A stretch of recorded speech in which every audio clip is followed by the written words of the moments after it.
GGG has announced patch 0.4.0D, which is coming out later this week. It's bringing a lot of much needed improvements to the Vaal Temple and to the base game. There are a lot of changes in this patch, so here are some highlights.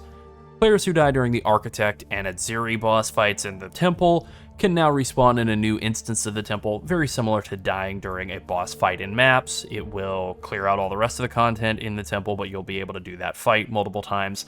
Honestly, footage not found. No, we've never died to Adziri, but Architect, that footage was deleted. It will also be possible to connect to Adziri's chamber with any room that's placed next to it instead of only a path tile. This is a great change, much needed.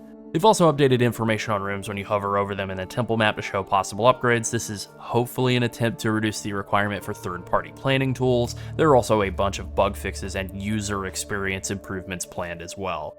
Outside of the temple, GGG has nerfs for Balak, the Sky Seer, the Cyclone Bird from the Chaos Temple planned. They're nerfing his damage. He's the worst boss in the entire game, so this is a good change. They've also buffed Quadrilla monsters. This is bad for players in Act 3, but good for people wanting to use them as companion pets because any buffs to monster damage will also directly translate over to Spectre and companion pets. Then there are two big bug fixes that are actually kind of highlights here. The first is a fix to the Mirrored Fury, which has not been spawning in the game since December and is finally being brought back in. This guy is guaranteed to drop a Fracturing Orb, so that's going to have a huge impact on the economy, and he is just an NPC that can sometimes show up in cleansed areas. He can also be guaranteed to show up in cleansed areas, and it's been really annoying to see that he was guaranteed in areas and not actually there.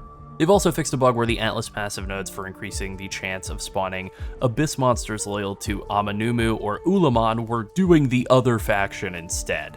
This seemed like it was going on, but it just seemed like voodoo or whatever, but no, it turned out actually Ulaman was boosting the amount of Amanumu guys and vice versa, so that'll be good to have that fixed as well.